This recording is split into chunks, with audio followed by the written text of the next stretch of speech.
강아지, 고양이. 반려동물 하면 떠오르는 동물들인데요. 그렇다면 닭은 우리에게 어떤 존재인가요? 치킨? 캐나다에서는 닭이 반려동물의 지위를 인정받았다고 합니다.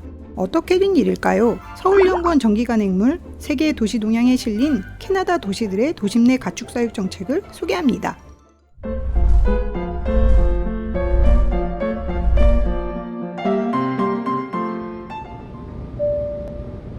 캐나다 캘거리에서는 가축을 반려동물로 기를 수 있다고 합니다.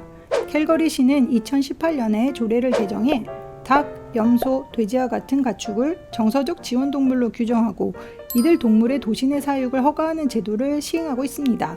가축을 기르는 행위가 시민들에게 정서적 안정을 주고 동물들의 복지를 향상시킬 수 있다고 판단했기 때문입니다. 정서적 지원 동물을 기르려면 몇 가지 조건을 충족해야 합니다. 우선 가정에는 정신질환을 앓고 있는 사람이 있어야 하고 가축을 기르는 것이 정신질환을 치료하는 데 도움이 될 수 있다는 전문가의 추천서가 필요합니다. 또 동물이 지낼 수 있는 적정 공간을 확보해야 합니다. 동물이 건강하게 지내고 있는지, 이웃과 마찰은 없는지 지속적인 관리가 필요할 것 같은데요. 반려동물을 기르는 가정은 수의사와 연락체계를 갖추고 있어야 하고 1년마다 시로부터 허가를 갱신해야 한다고 합니다. 가축사육 허가제가 시행된 지 3년이 되어 가는데요. 이 정책에 대해 캘거리 시민들은 대체로 긍정적인 평가를 내리고 있다고 합니다. 캐나다 토론토시는 도시 주거지 내 닭사육 시범 사업을 연장하기로 했습니다. 토론토에서는 로컬 푸드와 자연 친화적 생활 방식에 대한 시민들의 관심이 증가해 왔는데요. 이에 토론토시는 2018년에 가정에서 닭을 길러 신선한 달걀을 직접 생산하는 도심 닭사육 시범 사업을 시작했습니다. 토론토 4개 지역에서 시범적으로 시행된 이 사업은 최근 코로나19 팬데믹으로 안전한 먹거리에 대한 시민들의 관심이 커지면서 더욱 주목받게 되었는데요. 토론토시는 이 사업의 기간을 1년 더 연장하고 사업 대상 지역을 도시 전역으로 확대하는 방안을 고려하고 있습니다.